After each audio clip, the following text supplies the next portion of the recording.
Regresamos a clase. Después de una practiquita, nos toca teoría. Espero que te haya gustado tu tirada, Baldur. Fue con mucho cariño. Hablemos del creador, de los creadores de la baraja.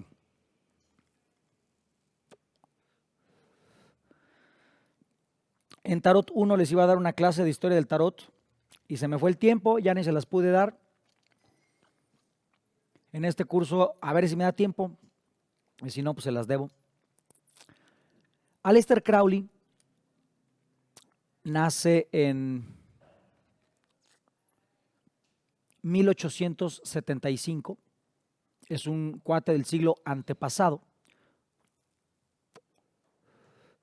Muere 2 años después de que termine la Segunda Guerra Mundial, en el 47, de una bronquitis crónica, en un cuerpo algo consumido, y no se puede decir que el güey no le dio vuelo a la hilacha.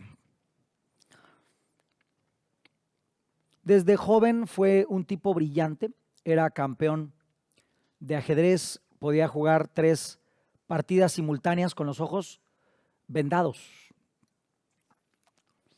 Fue novelista, poeta, alpinista y en algún momento se declaró el hombre más loco del mundo. Y en su tiempo seguramente lo fue.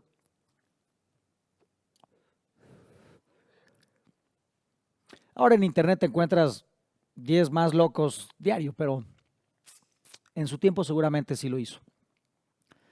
Aleister Crowley, desde muy joven, se interesó por el tema místico.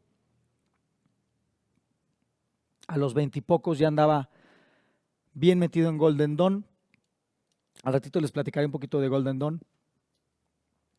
Y por ahí de los 40 conoce a Lady Frieda Harris, nacida en 1877, casi de su edad. Nada más que ella sí le sobrevive bastantes años. Ella se muere en el 62. Frieda Harris también era una artista bien completa. Escribió por ahí alguna novela, escribió poesía, pero su fuerte era pintar. Para llegar a la baraja de Thoth, habían planeado algo así como en 6 meses y se echaron como 4 años. Crowley estaba obsesionado por meter en cada carta todos los símbolos adecuados, dispuestos en una estructura congruente, para que cada arcano nos dijera todo lo posible. Por eso tiene muchísima más información que el tarot de Marsella y también inclusive mucho más que el tarot de Rider-Waite. Es un tarot más absolutista, más pum, directo, va como es la flecha. Por eso no tiene mucho sentido ver si va para arriba o va para abajo. De hecho, hasta pareciera que las cartas mismas lo saben y en su dorso sí puedes ver un sentido. A diferencia de los dorsos de Rider-Waite y de Marsella, que son dorsos homogéneos, que así o así no sabes cuál es el derecho y el revés. Aquí sí lo puedes ver, desde que las cartas las estás barajeando, se ve cuál es el derecho. Entonces, normalmente no tiene mucho sentido rastrear un sentido u otro. Después de que conoce a Frieda Harris, que por cierto ella lo vio justo la mañana en la que él murió. Él murió por la tarde, ella lo vio en la mañana y de hecho lo dibujó. Tiene un sketch, a ver si lo encuentro en internet. Un sketch de él muriendo.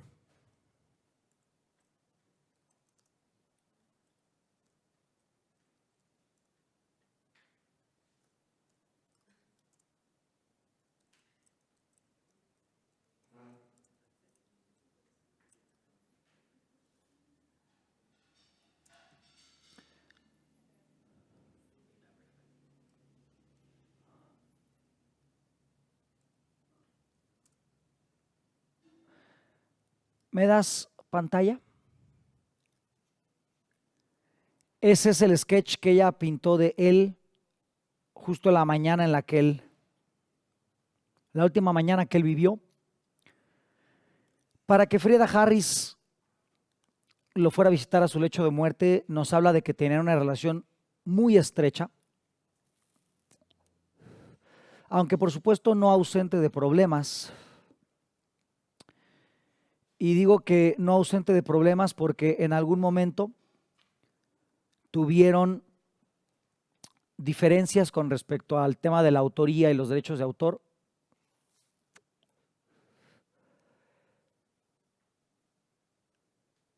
Por ahí hicieron un contrato donde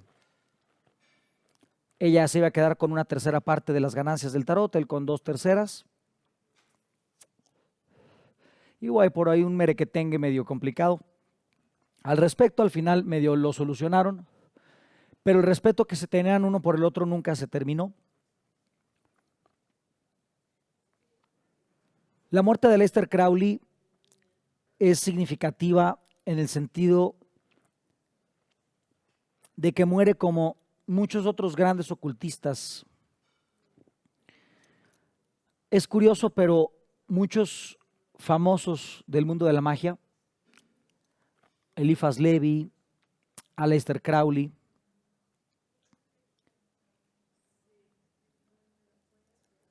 Osho, Jiddu Krishnamurti, Austin Osman Spare, al final de sus días murieron como cualquier otra persona, con el cuerpo consumido, cansados. No podemos decir que Aleister no disfrutó su tiempo aquí.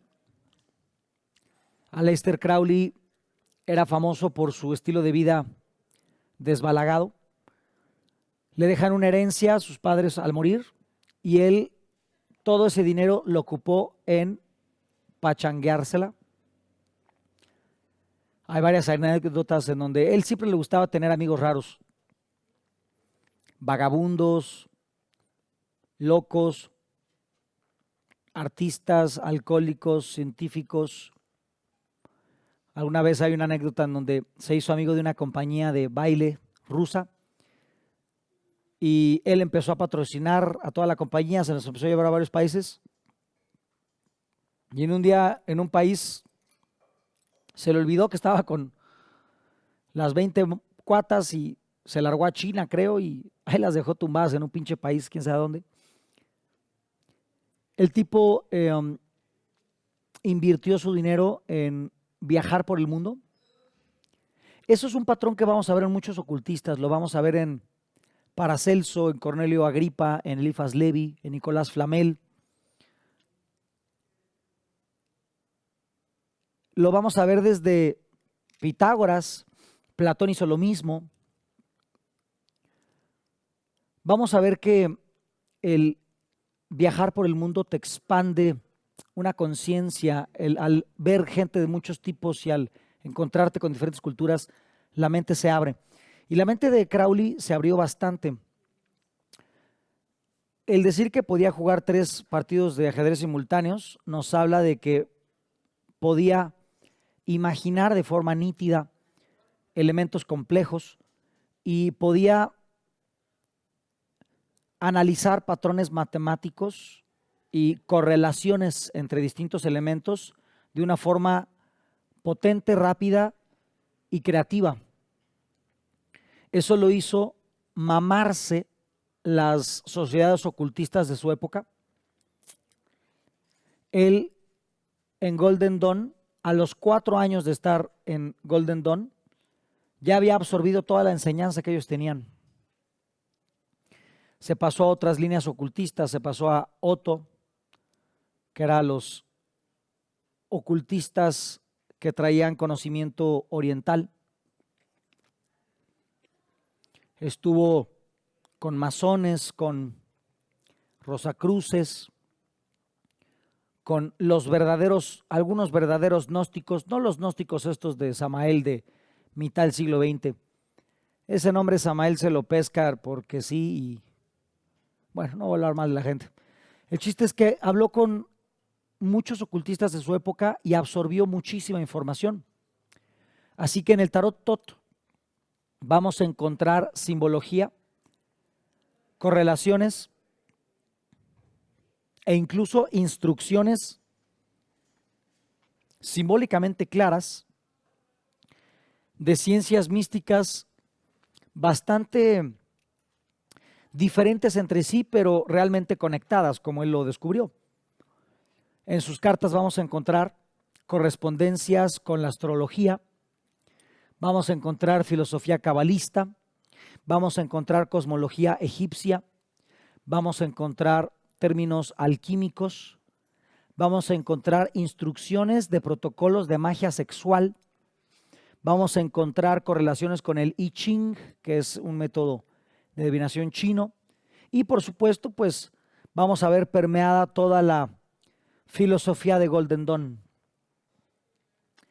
Por lo tanto, hoy me voy a aventar de cada uno de estos elementos. Hoy vamos a hablar de la cábala, de la alquimia, de la astrología, un poquito. La astrología la quiero dejar un poquito fuera de la mesa porque es meternos a un tema súper extenso y es algo que ya nos tocará hablar en su momento en el curso de astrología, en un par de años posiblemente. Este cuate en su tarot, más que nada, representó un libro de instrucciones. Y este libro de instrucciones busca que la sociedad aprenda a vivir de una forma diferente en este eón de Horus, desde su época, 1900, hasta mucho después de que nosotros hayamos partido. Él creía que la sociedad podía ser diferente y propuso retomar un camino filosófico muy antiguo llamado Thelema. Thelema o telema es una filosofía de vida en donde la ley es la voluntad, en donde hemos venido a explorar nuestro potencial y cómo se permea en posibilidades.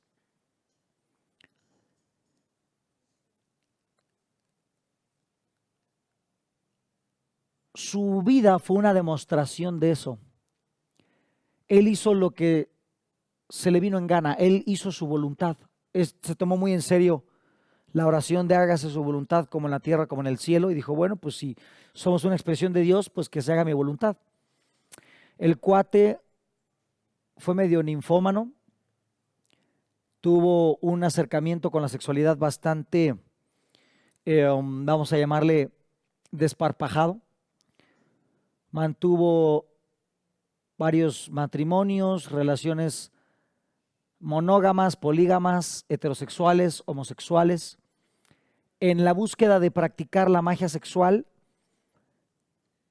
se puso a experimentar en cosas que hoy en día, hasta todavía, a pesar de que estamos ya en otro siglo, todavía se consideran tabú. Entonces, Aleister Crowley fue un cuate muy polémico. Aleister Crowley fue la demostración que la sociedad es una máquina retrógrada que busca dominar a la intención humana. Así que dedicó su vida a ser una persona subversiva. Fue exiliado de algunos países, no le daban entrada. Tuvo broncas legales por sobornos que daba a ciertas autoridades para que le dejaran hacer cosas y prácticas extrañas en sus países. En 1904 canaliza un libro llamado El libro de la ley. Mañana se los voy a traer para que lo vean. Mañana les voy a traer unas, también se me olvidó en Tarotología 1, bueno, no se me olvidó, no tuve tiempo de darles recomendaciones bibliográficas, a ver si en este curso sí me da tiempo, y si no se los debo. El libro de la ley fue un libro que él canalizó junto con su esposa en ese momento embarazada. le pagó a las autoridades egipcias para poder meterse a la cámara del rey de la Gran Pirámide de Egipto y con su mujer embarazada se puso a hacer magia sexual, una destinada a invocación. Y ahí metió en trance a su esposa y su esposa empezó a canalizar deidades egipcias. Y de ahí salió el libro de la ley. Él apuntaba todo lo que la mujer decía. O sea, imagínate cuánto tienes que pagar para irte a coger adentro de la pirámide y canalizar a un dios egipcio. Hablar con extraterrestres cogiendo con tu mujer embarazada en la pirámide. Yo creo que sí fue una buena lana. Entonces, Aleister Crowley es un tipo polémico, fue considerado satanista, pero él realmente no era un satanista. Sí tuvo contactos con demonios. Hoy vamos a hablar de uno de ellos, del que me preguntabas ayer, Jair. Coronzón. Tuvo contacto demoníaco, tuvo temas de invocación oscura, pero realmente no era un satanista. Cuando lo acusaban de satanista por estar en contra de la iglesia y por hablar que el mito cristiano y católico era una combinación de la verdad con puras mamadas destinadas al control, obviamente pues fue señalado como un caudillo rebelde en nombre de la oscuridad.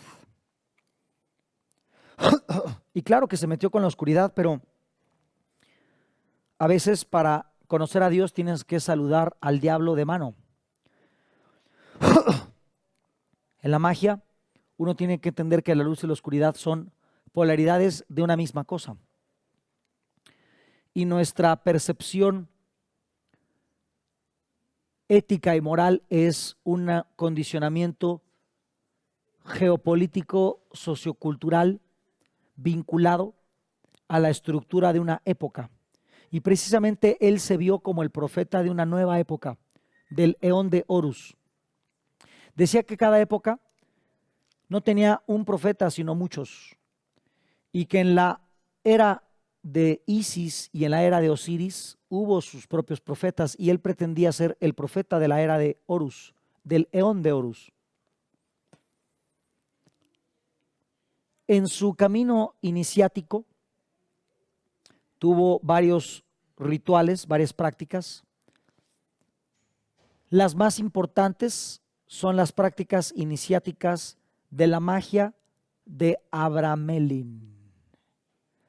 Abramelin es un personaje del primer milenio después de Cristo y fue uno de los precursores de conectar el tantra oriental, la magia sexual, con elementos de la alquimia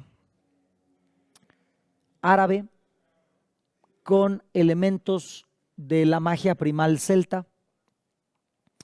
Así que Crowley era un estuchito de monerías. Su relación con Frieda Harris fue bastante diferente a la relación que tuvieron White y Pamela Colman Smith. White y Smith, que fueron los que hicieron el tarot Rider-Waite, se conocieron en Golden Dawn, la asociación mística a la que perteneció Crowley y que después juró destruir. Ya después les platico por qué, cuando hablemos de Golden Dawn.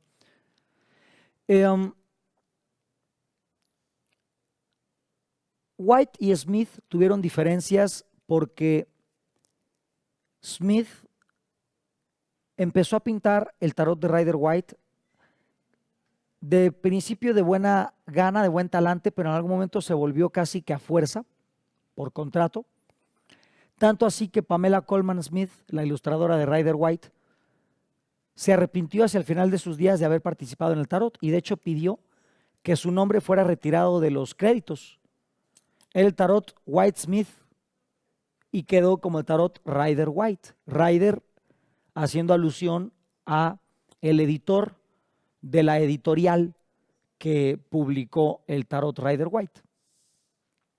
La relación entre ellos dos fue muy escueta, fue una relación más profesional que otra cosa. En cambio, la relación de Frieda Harris y Aleister Crowley fue muy diferente. Ellos fueron aliados, fueron socios, fueron aprendices de las mismas órdenes iniciáticas, tanto de Golden Dawn como de Otto. Crowley fue maestro de Frieda Harris. Sin embargo, Frieda al final de sus días siguió explorando. Mientras que Pamela Colman Smith se convirtió al cristianismo por su marido, Frieda Harris siguió buscando la verdad. Inclusive después de muerto Crowley, ella siguió su propio camino iniciático. Ella era una lady porque se casó con un varón, Percy Harris, y bueno, curiosamente, dentro de su arte escribió un libro y lo ilustró llamado Winchelsea, una leyenda. Ese libro de Winchelsea es un libro basado en la aldea más pequeña de Inglaterra, que es Winchelsea. Curiosamente fue Winchelsea donde Pamela Colman Smith ilustró el tarot Rider-Waite. Entonces vamos a ver una conexión muy íntima entre Rider-Waite y el tarot Tot, que es este. Ambos nacieron en el seno de Golden Dawn. Ambos fueron promovidos y diseñados por exalumnos de Golden Dawn. Nada más que por ahí de 1904, que era donde estaban ilustrando y creando Rider-Waite, Aleister Crowley estaba justo saliendo de Golden Dawn y estaba justo yéndose a Egipto a hacer sus prácticas de invocación utilizando magia sexual. No fue hasta 1910-12 que le llegó la primera visión del ermitaño y dijo, yo tengo que hacer este tarot, y no fue hasta 20 años después que lo empieza realmente a concretar. Entonces, la ilustradora de este tarot, Frieda Harris, tiene una conexión emocional y espiritual con la ilustradora de Rider-Waite. No por eso le dedicó un libro justo al pueblo donde Smith ilustró Rider-Waite. Perdón, no fue en 1904 que ilustró, fue en 1909. Después, Frieda Harris es iniciada en Otto, esta asociación mística de conocimiento sexual oriental, por el mismo Crowley en 1938, justo casi empezando la Segunda Guerra Mundial. Tenía ella 61 años cuando empieza a ilustrar este tarot, lo cual nos habla de una persona sumamente experimentada, no como Smith, que era una joven de cierta forma perdida emocionalmente. Frieda Harris era una ocultista hecha y derecha, tal vez no con tanto legajo intelectual, tal vez sin tanto conocimiento como Crowley, pero la ilustradora de este tarot era una mística tremenda. Ella muere en el 62 en Srinagar, una aldea india, estudiando precisamente ella brahmanismo e hinduismo. Vivía en una casa flotante, buscando la verdad en su propio terreno. Tenía casi 90 años cuando murió. Y de hecho no solamente estudiaba hinduismo, también en la aldea ella enseñaba ocultismo. En sus cartas vamos a encontrar que las imágenes están sobrepuestas en moldes de diseños ocultistas. Hay muchas imágenes que están sobrepuestas en una pintura previa del árbol de la vida, de símbolos alquímicos, símbolos astrológicos, los 4 elementos. Cuando analicemos carta por carta les voy a enseñar las siluetas de ciertas figuras y son símbolos alquímicos por sí mismos. Inclusive también ella pintó varios sigilos, que son estos cuadrados mágicos de invocación, ocultos en las cartas a través de un sistema de ilustración que se llama geometría proyectiva. Y aquí entramos en un tema bien interesante, esto se los cuento para que tomen conciencia de qué tenemos en las manos. La geometría proyectiva, que es un entendimiento matemático de las imágenes, fue iniciada por Papus de Alejandría, un Ptolomeo del año 300 antes de Cristo, un místico intelectual de su época. Alejandría, recordemos que fue el centro neurálgico del ocultismo del mundo antiguo. Si acaso Delfos fue igual de famoso en el tema ocultista. La geometría proyectiva se trata de analizar una imagen no desde el plano cartesiano euclidiano, este plano estático de ancho, largo y profundo, sino la geometría proyectiva habla de cómo una imagen, desde cómo se avienta y en dónde refleja, es el cómo aparece. Es como cuando con una linterna la curvas hacia la pared y si estuvieras totalmente derecho, verías que el haz de luz es un círculo. Eso es una geometría euclidiana. La geometría proyectiva habla de que si esa linterna tú la curvas, ahora el círculo, que es la forma del haz de luz de la linterna, ahora se transforma en una elipse. Es la misma luz, tiene la misma forma, pero dependiendo de cómo se proyecta, es la ilusión que genera.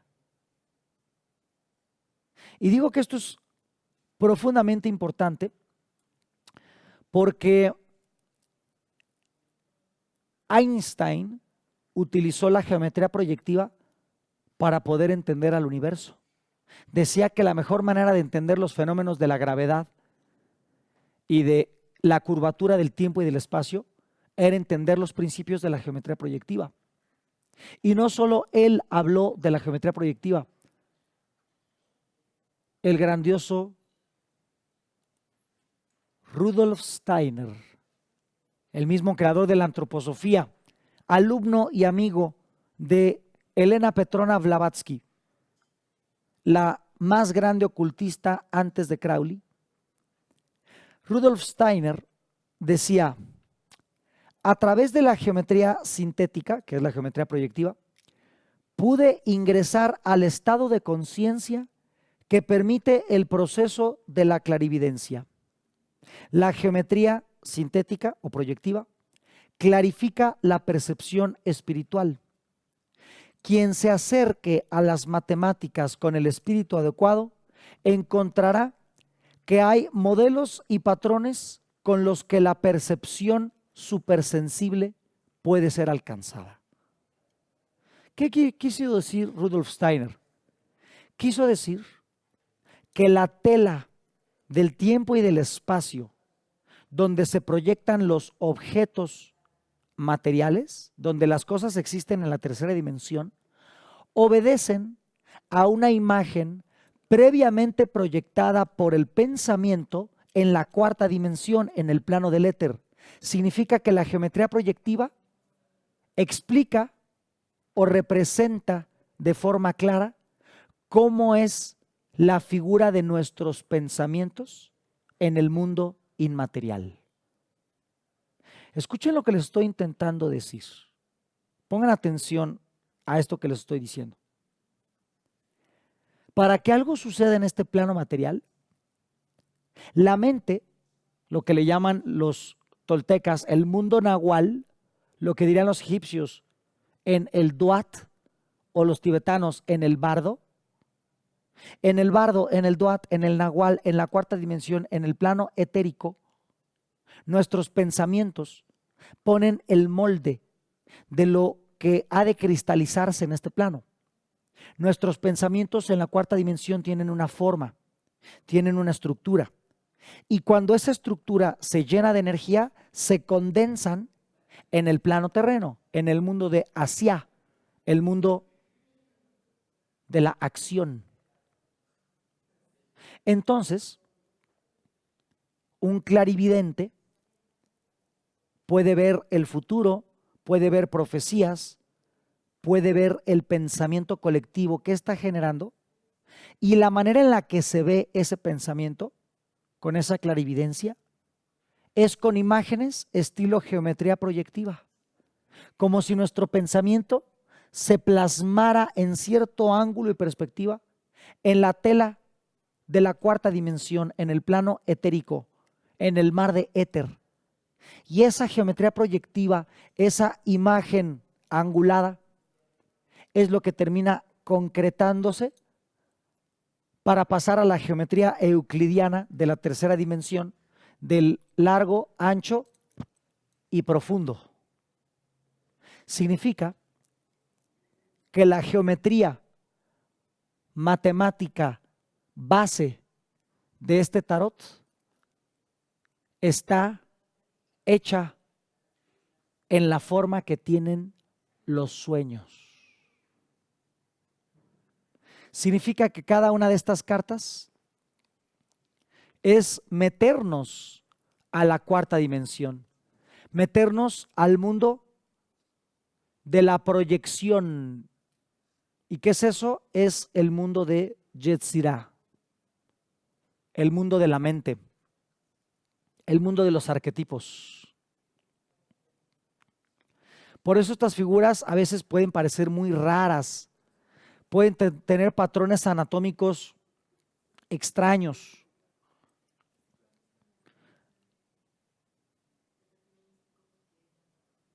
Algunos son cubistas. Estos pictogramas son complejos de entenderse porque están pintados en un molde fuera de esta dimensión. Esta Frieda Harris aprendió geometría proyectiva de Olive Mary Witcher. Curiosamente, ella era amiga de Rudolf Steiner, amiga y alumna de Rudolf Steiner. Esta mujer, Witcher, murió en el 2006, hace no mucho. Entonces podríamos decir que Frieda Harris estuvo en contacto con una mística de línea directa de Rudolf Steiner, conectando este tarot inclusive con Elena Petrona Blavatsky. Esta mujer, Mary Witcher, estuvo trabajando algunos años con George Adams, que fue un matemático que fue el que creó un concepto que hoy se utiliza en la física teórica conocido como el contraespacio. Y el contraespacio es precisamente lo que en el terreno de la física buscaría explicar la cuarta dimensión. Entonces, esta geometría proyectiva fue usada por matemáticos, por físicos, por Adams, por Einstein, para desentrañar los misterios de cómo funciona el universo. No sé si están captando lo que les estoy diciendo. Les estoy queriendo decir que el tipo de imágenes que estamos viendo aquí nos remite a la matriz misma de la realidad física. Es una pictografía del plano inconsciente. Así que si por sí el tarot de Marsella ya nos evocaba imágenes del inconsciente, este nos mete en el mismo mundo del inconsciente.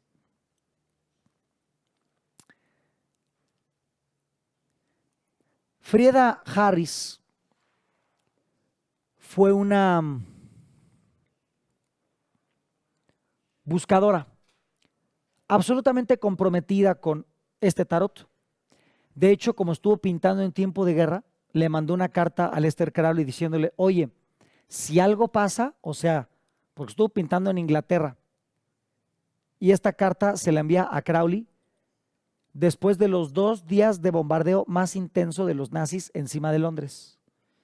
Y le manda una carta diciéndole, mira, si algo pasa, todos los dibujos de este tarot los voy a enterrar en el jardín debajo de las orquídeas. Por si llegan los soldados, nos matan, si cae una bomba, lo que sea, los voy a guarecer bajo tierra. Este tarot fue ilustrado en tiempos de guerra. No por nada decía Crowley que este era el eón de Horus, que comienza justo en 1900, pocos años antes de la Primera Guerra Mundial, y se ilustra durante la Segunda Guerra, y Horus ¿De qué es el Dios? De la ira y la destrucción, de la ira y la venganza. Horus es este dios egipcio visto con una cara de halcón, hijo de Isis y Osiris. Y ahí entramos en el terreno de la mitología egipcia. Para los egipcios, Heb y Nut, los dos dioses primordiales, algo así como el cielo y la tierra, el día y la noche, Heb y Nut tuvieron 12 hijos. Entre ellos estaba Isis, Osiris, Neftis, Set, Anubis, Tot y algunos más. Ta, Ra. Estos 12 dioses primordiales fueron los que les tocó gobernar la tierra egipcia durante milenios. En la mitología egipcia nos hablan de que Egipto no existe desde el 3300, como dice la historia contemporánea actual. Ellos hablan de que Egipto existe desde 10.000 antes de Cristo en esta era. Hablando de su origen Atlante. De estos 12 hijos, varios se hicieron pareja. Isis, la diosa de la vida, una diosa maternal, igual que Hathor. Tenía una hermana, Neftis, diosa del inframundo. Neftis se casó con Set, el zorro de fuego del desierto. Set, este ser con cabeza de zorro, chacal, era el malo de la película. Set quería el trono. A Set en la mitología sumeria lo conocen como Enlil, mejor conocido como Jehová. Set quería el trono de la tierra de Kem, mejor conocida como Egipto para ti. Pero el trono de Kem estaba ocupado por su hermano Osiris, casado con Isis. Ay, pero eran hermanos. Sí, pero bueno, parece que si eres Dios el incesto se perdona. O eran de Monterrey tal vez. Chiste mexicano local. El chiste es que Isis y Osiris, reinando Egipto, sufren el ataque de Set. Y Set, engañando a Osiris, que en la mitología sumeria sería Enki,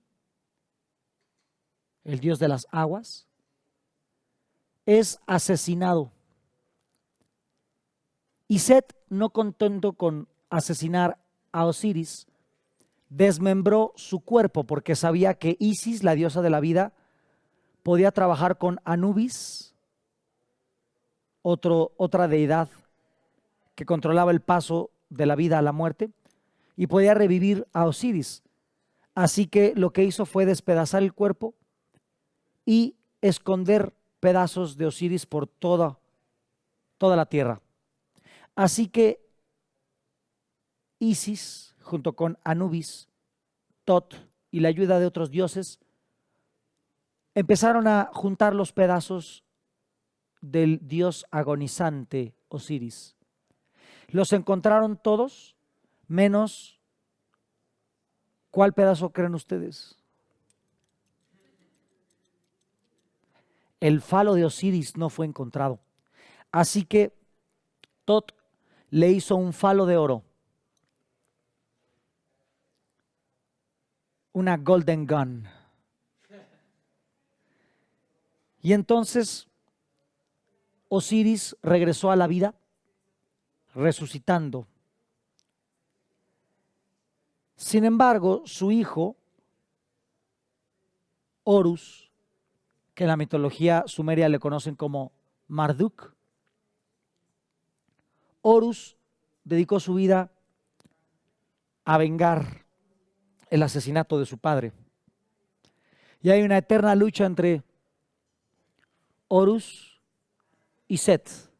Horus, mejor conocido como Marduk, es conocido como la luz de la mañana, Marduk, Baal, el Señor, Bel, Belial, Luzbel, Lucifer, Satanás.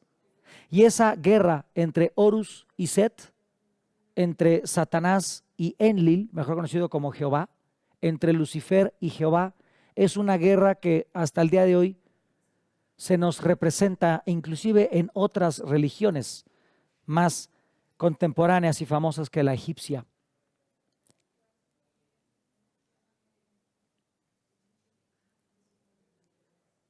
Este tarot es el libro que Tot escribió, Tot, mejor conocido como Ninjishida, mejor conocido como Quetzalcóatl, como Kukulcán. Ese libro que Tot escribió para que la humanidad navegara a través del eón de Horus.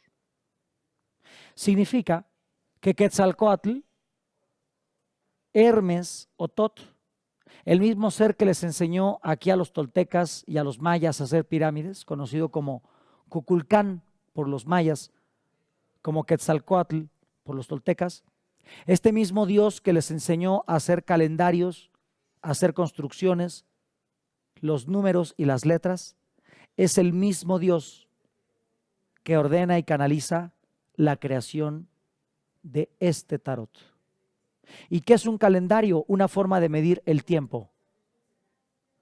¿Y qué hacen las pirámides? Calendarizar los eventos. Por eso, en la pirámide de Chichén Itzá, aquí en Yucatán, vamos a ver que exactamente en puntos astrológicos específicos, equinoccios, la serpiente emplumada baja hasta el pie de la montaña.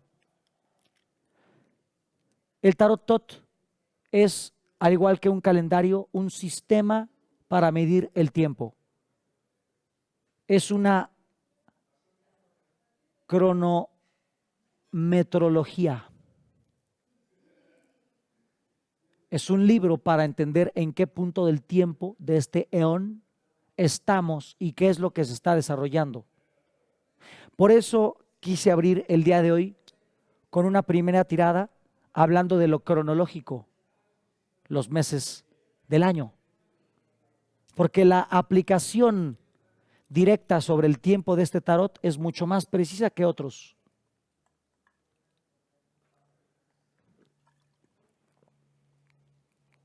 He visto mucha gente que utiliza este tarot. Se puso de moda, pero me apena un poco ver que la gente lo usa de forma inconsciente. La gente no entiende qué hay detrás del tarot. Creen que es una adecuación de los anteriores y que nada más hay que cambiar al paje por la princesa y al caballero por el príncipe y ya, todo está normal e igual. Y no, es otra cosa. Este tarot es otra cosa. No podemos buscar entenderlo únicamente en términos de los tarots previos. Claro, sigue una métrica similar y ni siquiera tan exacta, sino similar.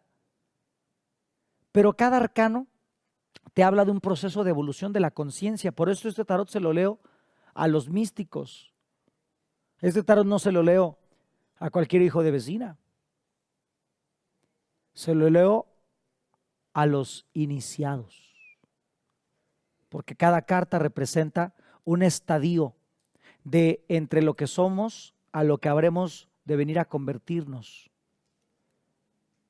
Entonces, este tarot, mi recomendación es que no es para el que no está iniciado en el entendimiento del tránsito de la conciencia desde el plano ígneo al plano material. Este tarot en manos de alguien que no entiende de cábala, de astrología, de alquimia, es como darle una biblioteca a un analfabeta. Es como regalarle un libro a alguien que se está muriendo de hambre.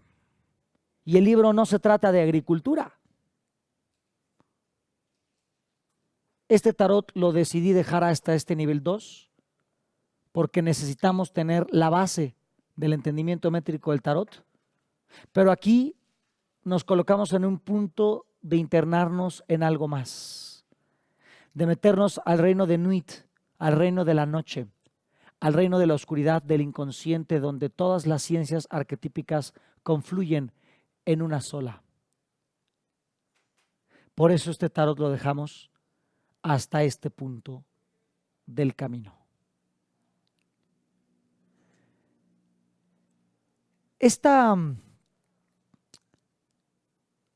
geometría proyectiva en la que se usa en la que se pictografía este tarot, no solamente se utilizó como método para entender el reino de la física por Einstein, el reino del mundo de la cuarta dimensión por Rudolf Steiner, para crear el contraespacio por Adams.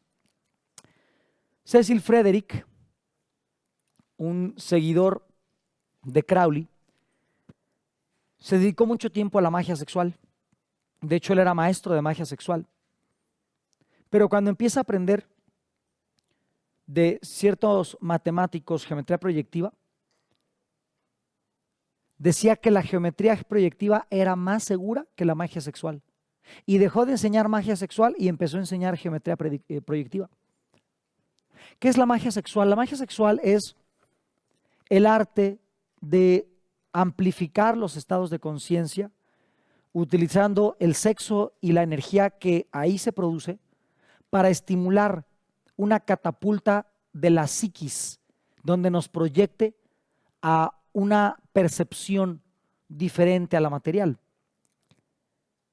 O sea, es ponerte bien loco cogiendo, en términos muy mexicanos. Esta magia sexual surge en Oriente principalmente. Se intenta volver a practicar más recientemente en Grecia, pero ¿qué creen? Que les cayó el chahuizle. En los misterios eleusinos y los misterios báquicos, o sea, se practicaba magia sexual entre el 300 a.C. y el 300 después de Cristo. Pero ambos movimientos místicos fueron oprimidos por el Estado. Para que vean que la iglesia ha estado jodiendo desde el principio de la era. La magia sexual, sin embargo, tiene sus riesgos.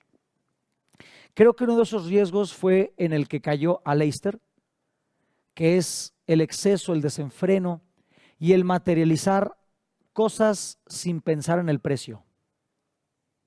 La magia sexual puede ser el mismo error que ir al súper con hambre. ¿Nunca han ido al súper con hambre? A mí me pasa como en Corner Shop.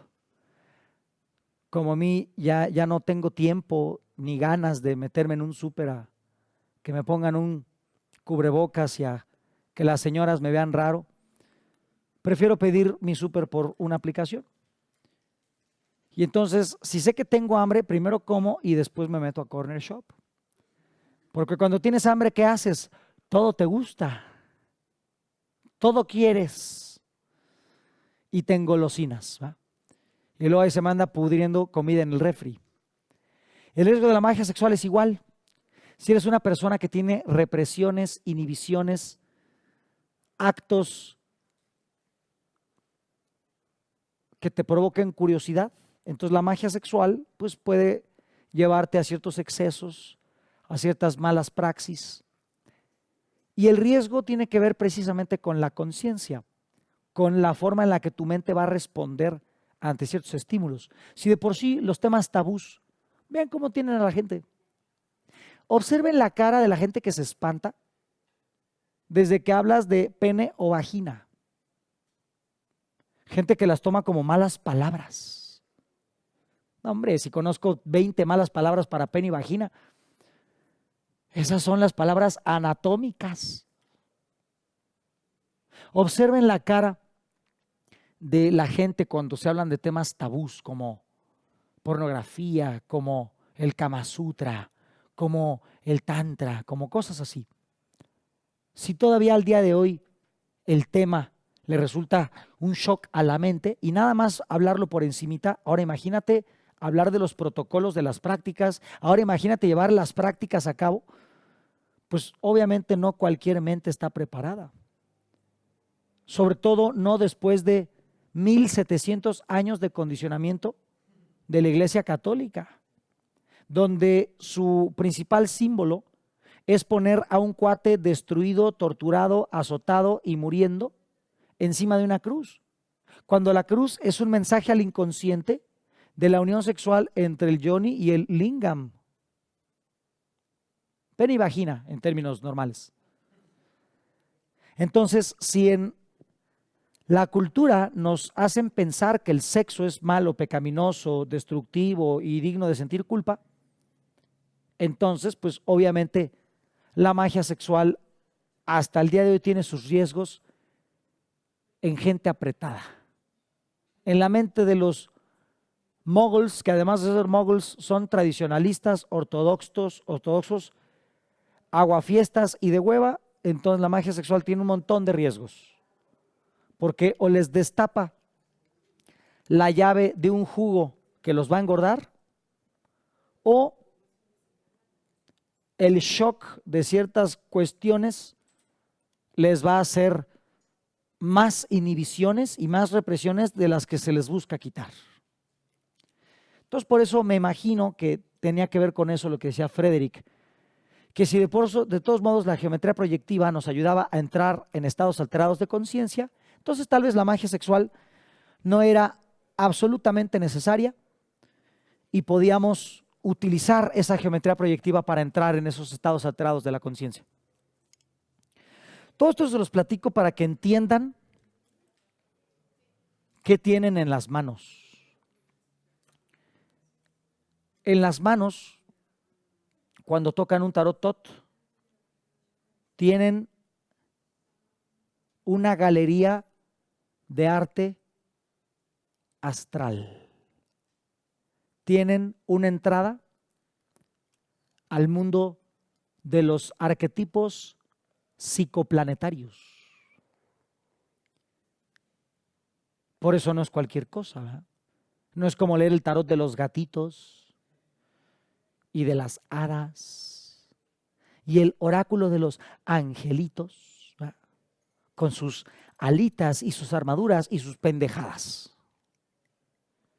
Esto es otra cosa. Frida Harris fue una mujer a la altura de Aleister Crowley y fue la perfecta elección para ilustrar este tarot. Comencemos a hablar de los componentes del tarot. Primero que nada, su regente más esencial es la Cábala. La Cábala, cuyo nombre significa tradición, tiene sus cimientos en la magia de el primer exorcista mago famoso que hubo en la tierra. Y digo el primer famoso, no que el primero, sino el primer famoso, que fue el mago Suleimán, para ustedes el rey Salomón.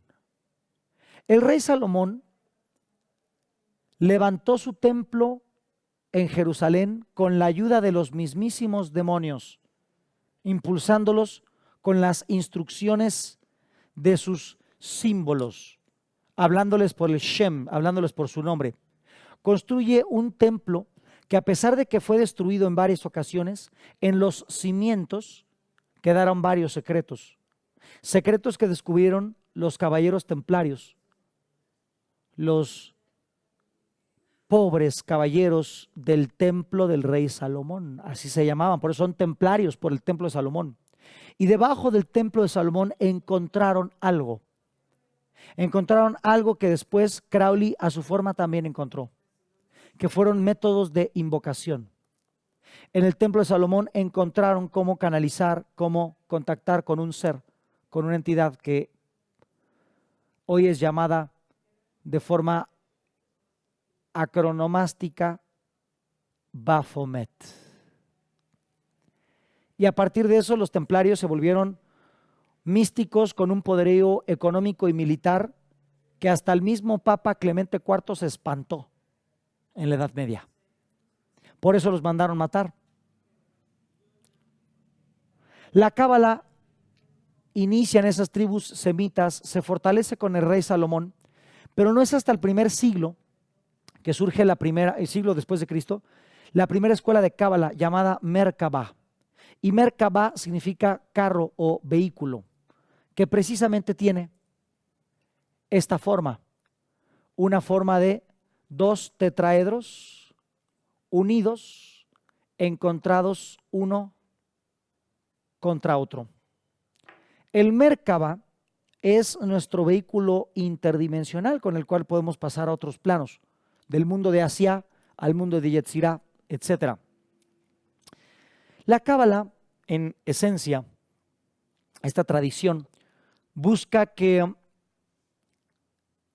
experimentemos vivencias místicas, llevando nuestra conciencia a otros planos, utilizando diversos tipos de métodos. De entrada, un entendimiento intelectual de cómo es la estructura del universo. Es decir, antes de caminar el territorio, te enseñan el mapa.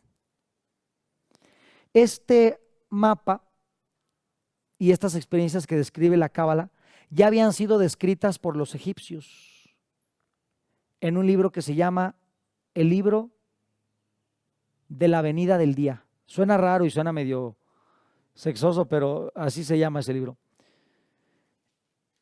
Estas experiencias místicas cabalistas, que también en su época fueron descritas por los egipcios, a veces implican ciertas invocaciones con palabras mágicas y nombres de dioses que deben de ser dichos en ciertos momentos y ciertos días y ciertas horas para abrir puertas de lo que ellos llaman templos. Los templos son planos. La famosa ciudad de las pirámides de Crowley no es más que un plano. El día de hoy, en la teoría técnica del Tarot Tot, vamos a ver que en el árbol sefirótico hay varios segmentos que representan avances de la conciencia.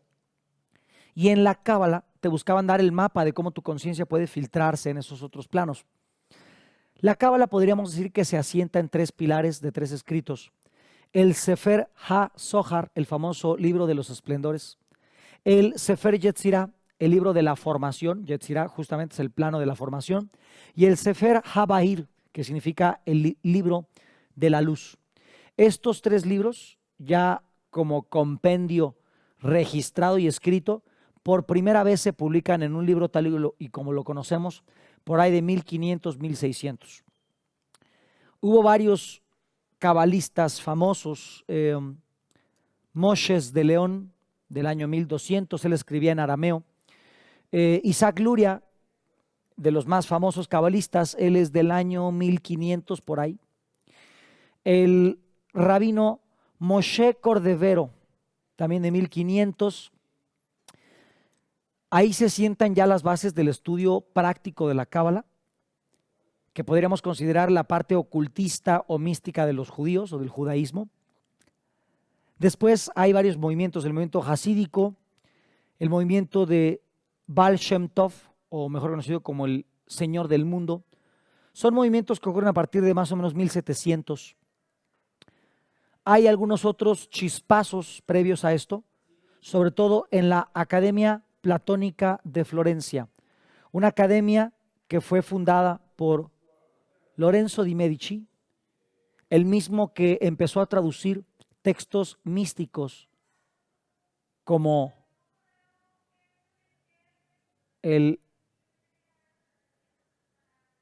¿cómo se llama este libro? Ay, se me fue el nombre.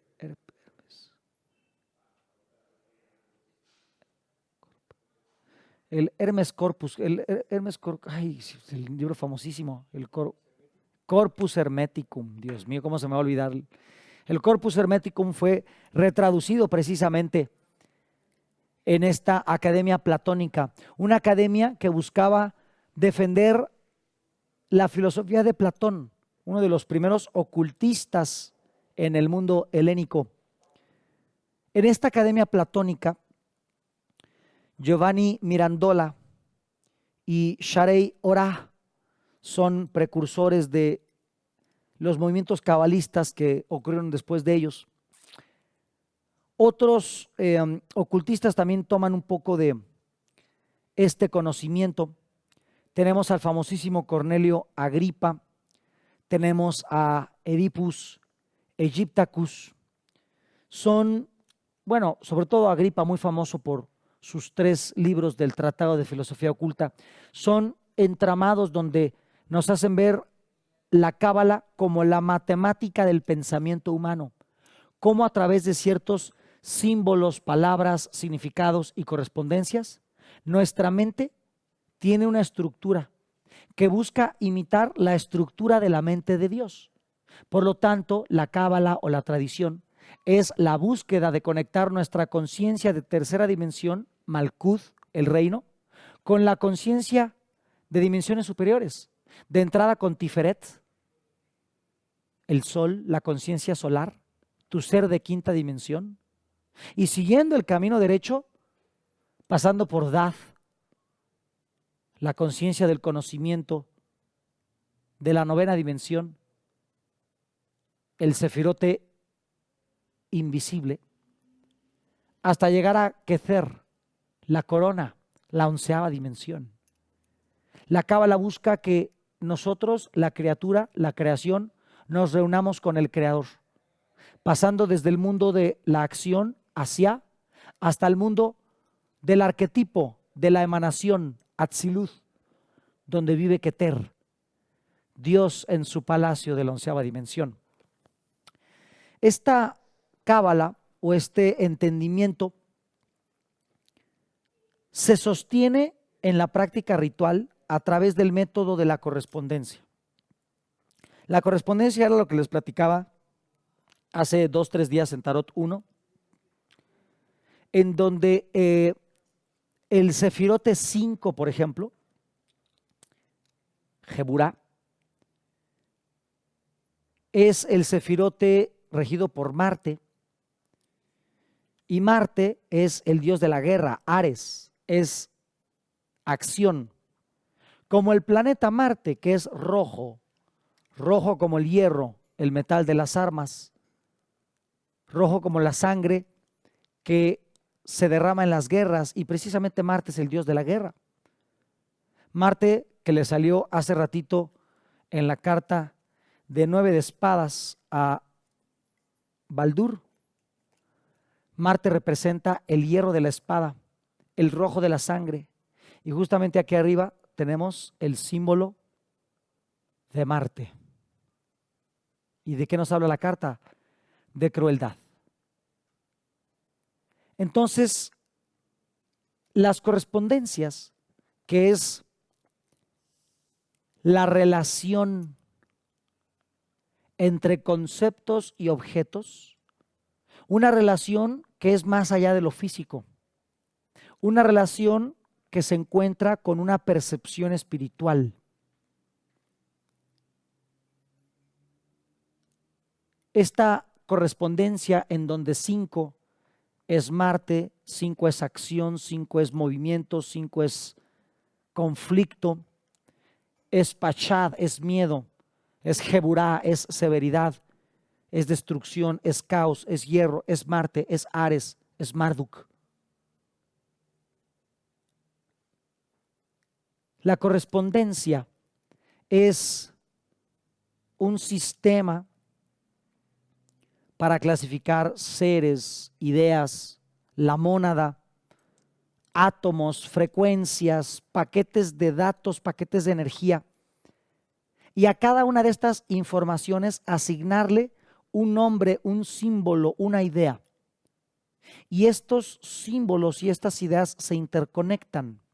Entonces es un sistema de interpretación de la relación entre los datos. Y esta correspondencia es la base de la ciencia cabalista. Por eso vamos a encontrar en las cartas del Tarot Tot un montón de símbolos que representan correspondencias, símbolos geométricos, representaciones cósmicas de dioses, figuras bestiales, elementos, prismas, inclusive los colores. Por ejemplo, bueno, para encontrar el loco está cabrón, se los voy a poner aquí. Lo buscaría, pero pues ya por leerle las cartas a Baldur, ya el loco quedó.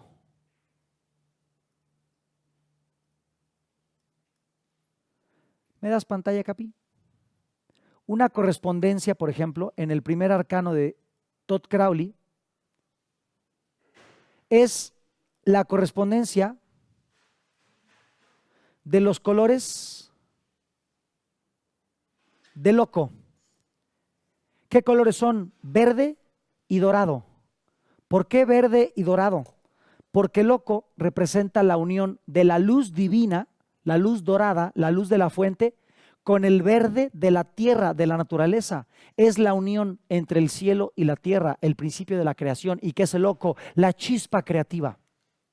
¿Saben dónde ustedes han visto a un ser disfrazado de verde y de dorado?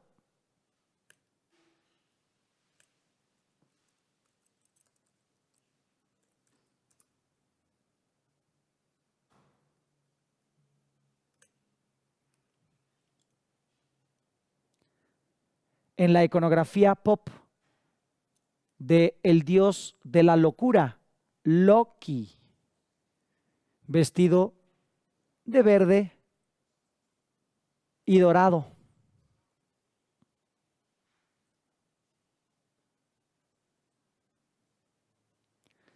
Ustedes tal vez no lo vean todavía, pero estamos llenos de referencias profundamente místicas en toda la cultura, el cine, los cómics, la música.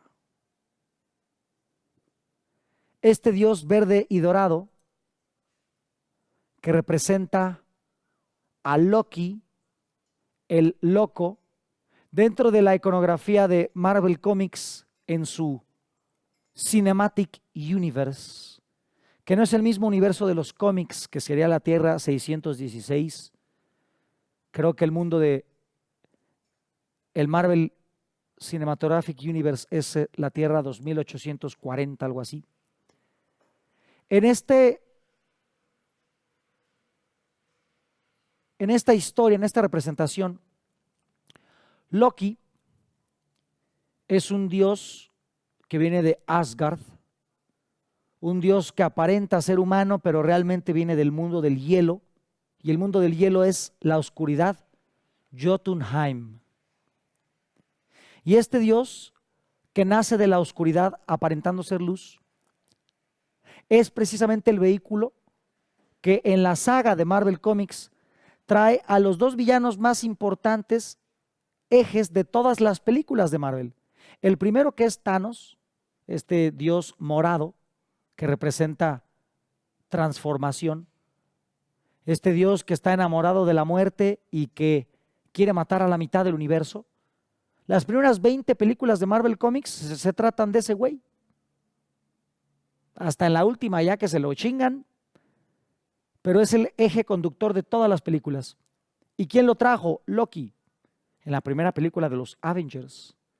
Y ahora en su serie de, creo que son 8 capítulos de Loki, Loki trae al segundo gran villano a partir del cual van a girar las siguientes 10 películas de Marvel, que es el variante Kang, el Conquistador.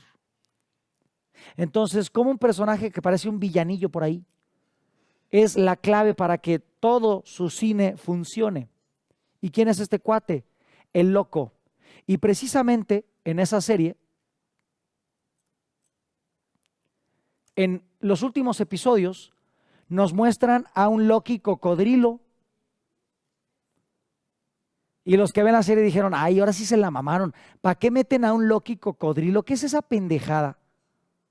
¿A quién se le ocurre meter un Loki cocodrilo? ¿Por qué son tan estúpidos en Marvel Comics? Pues, ¿qué crees, papacito?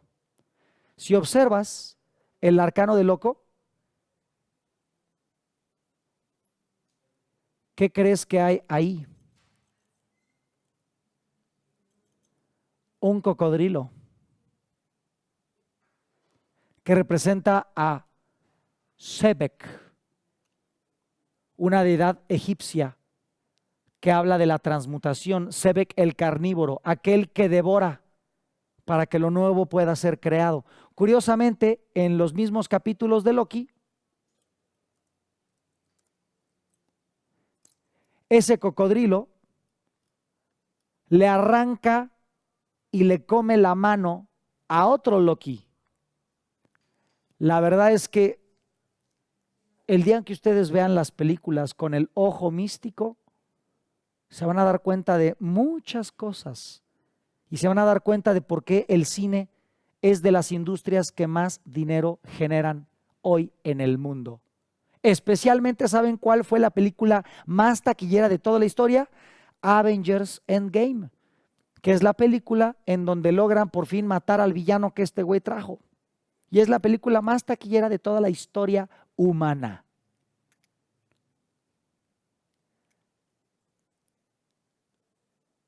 Ahora me entienden por qué Hollywood es la varita mágica, Hollywood, con la que gobiernan al inconsciente colectivo.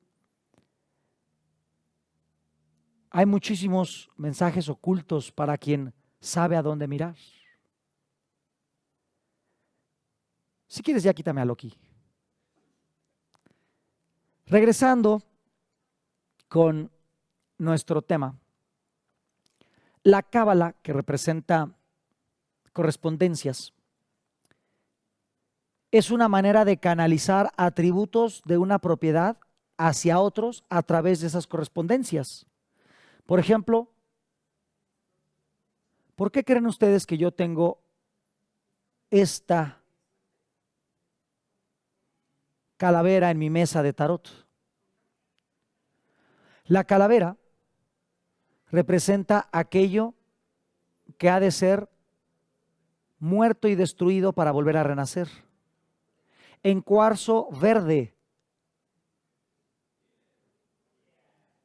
verde como el color de la tierra, de la naturaleza, verde como el color de disfraz de Loki. La tierra que permite renacer, la calavera que representa la muerte. Y justamente esta piedra es la que representa el elemento tierra en mi mesa.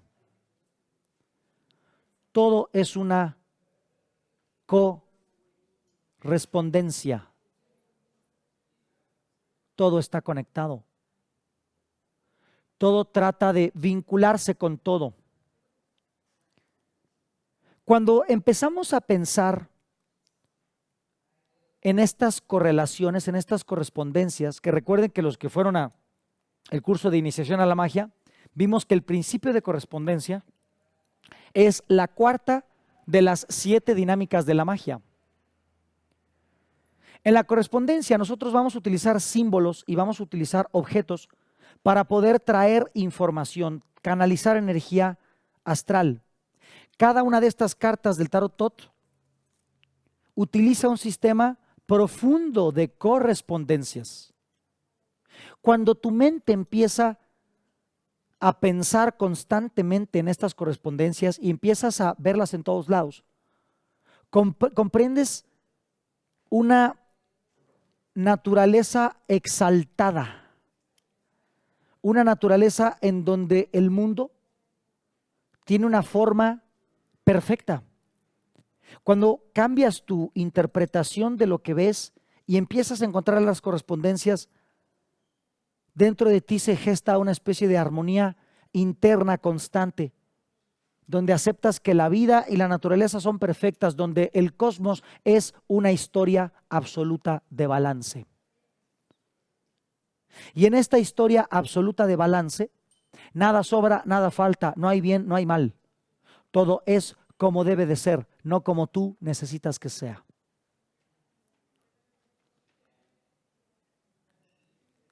Para comprender los símbolos de las correspondencias, hay que entender su composición, el por qué son así, el qué representan. Y en una carta del Tarot Tot Crowley y Frieda Harris buscan condensar todos los símbolos correspondientes a la carta, todos en una correcta proporción. Cada carta contiene figuras detrás de la figura, delante de la figura. Los colores no son accidentes. Cada pequeño objeto de la pieza corresponde a algo. Y en la proporción que cumple en la carta, corresponde a la importancia de ese arquetipo. Y si podemos concebir los arquetipos de cada carta, nuestras lecturas van a ser totalmente diferentes. En el Loco de Marsella, nuestros elementos son bastante simples. Aquí en el arquetipo de loco, ¿qué tienes que entender? El elemento del bastón, la bolsita cerrada, el perro, el disfraz de arlequín, la dirección hacia donde camina. No hay más. Tenemos en el tarot de Marsella 4, 5 símbolos que nos llevan a entender la profundidad del arquetipo. Ya si nos vamos con Rider White, de esos 4 o 5 símbolos le aumentan 1 o 2, especialmente en los arcanos menores, donde más meten iconografía. Si nos vamos a Tarot Tot, vamos a encontrar entre 8 hasta 10 o más símbolos correspondientes a toda la profundidad del arquetipo. Entonces, cada carta está muy pensada. Por eso nos vamos a tomar muy buen tiempo, sobre todo en los arcanos mayores, para entender parte por parte y nos ayude a la lectura.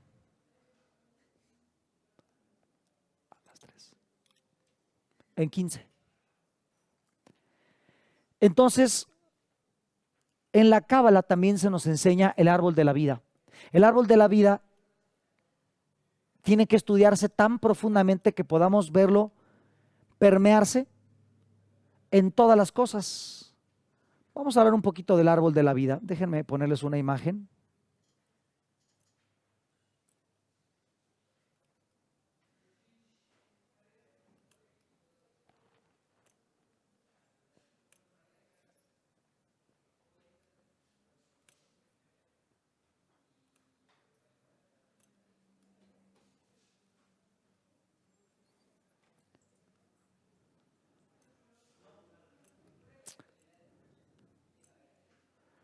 A ver, dame imagen.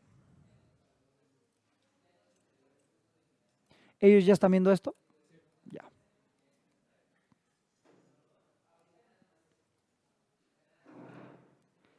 Este es el árbol de la vida de la Cábala. Vamos a platicar tantito de esto. Yo sé que es tema de alta magia. No voy a hablar tan profundamente como lo vemos en alta magia, sino un poquito por encima. Este árbol sefirótico representa Keter, la 11ª dimensión. Por encima de Keter, los 3 círculos que representan el Ain Sof Aur, que es el absoluto. El absoluto es el universo previo a este. ¿Qué significa eso? Si este universo es espacio expandiéndose, es como cuando tú inflas un globo. Si tú inflas el globo se expande. Pero ¿de dónde salió el aire para expandir el globo? No, pues que de mis pulmones. ¿Y de dónde salió el aire de tus pulmones? Del ambiente. Significa que este espacio en donde el universo se expande tuvo que haber salido de un lugar. Y ese lugar es el protouniverso, el universo preexistente, el absoluto, el Ain Sof Aur. Curiosamente en Marvel Comics lo mencionan no en las películas, sino en los cómics. Un ser cósmico conocido como Galactus, el devorador de planetas. Y dicen que Galactus es un ser remanente del universo anterior. ¿Y qué hace? Come planetas, absorbiendo su energía, porque dice que todo este universo salió del suyo. ¿Qué son los cómics? Son el tarot del inconsciente colectivo. Un día les voy a dar una clase de cómics para que vean que no son cuentitos para niños. Un día que esté de buenas.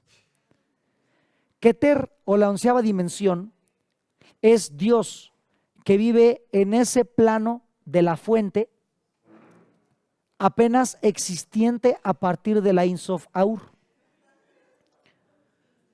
Dios tuvo que reflejarse a sí mismo para ser autoconsciente.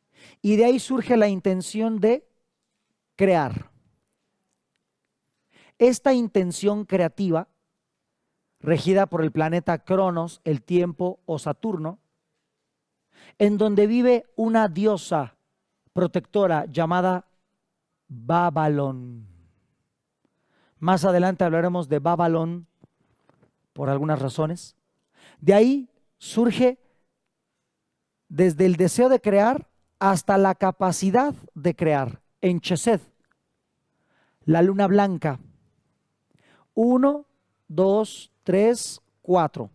Para llegar a este 4, pasamos por un sefirote invisible que es Dad, que está aquí detrás, que representa lo inefable del ángel de la guarda. Del arquetipo o del sefirote 4 pasamos al 5, que es la luna de Geburá, la luna de Marte. Y de Marte pasamos a Tiferet, el sol. El sol es el primer sefirote conectado directamente con Keter, en la misma línea, en el mismo centro. Tiferet es nuestro ser de 5ª dimensión.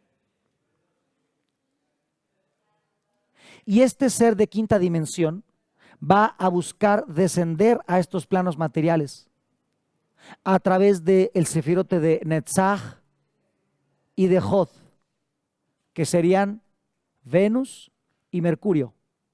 Y de ahí, de el arte creativo, que es el equilibrio entre la creación y la destrucción, del arte creativo pasamos a la imagen, la forma y por último a la luna, Yesod, la sustancia. Y esa es la receta para que Keter de la 11ª dimensión, pasando por su ser de 5ª dimensión, pueda materializarse en la 4ª dimensión, en la 3ª dimensión, que es Malkuth. Malkuth es nuestro planeta, la Tierra, Asia, el 4º mundo, el plano de la acción. Para que las cosas se materialicen en Asia, necesitan estar en el mundo de la 4ª dimensión, que es el mundo lunar, el mundo nahual, Yesod, el 4º plano, el estado de Ginas, el mundo de los sueños, donde el pensamiento está hecho de geometría proyectiva. Aquí se acumula y se cristaliza la sustancia para que pueda ser realidad en la 3ª dimensión. Aquí tenemos los principios creativos, los principios destructivos. Aquí tenemos el primer plano, que sería Atzilut, el plano de la emanación. Pasamos a Briah, el mundo del agua, la emoción, la intención. De ahí pasamos al tercer mundo, el mundo del aire, el mundo de la mente, Yetzirah, el 4º plano, donde el pensamiento toma forma. Y por último, Asia, o la 3ª dimensión. La Cábala en general nos explica cómo Dios se manifiesta en criaturas y cómo las criaturas podemos reconectar con Dios.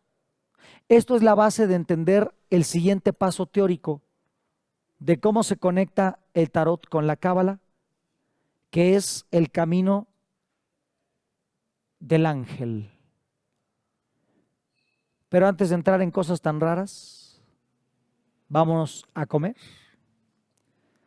Son casi las 3 de la tarde, vamos a tener 1 hora y media de comida.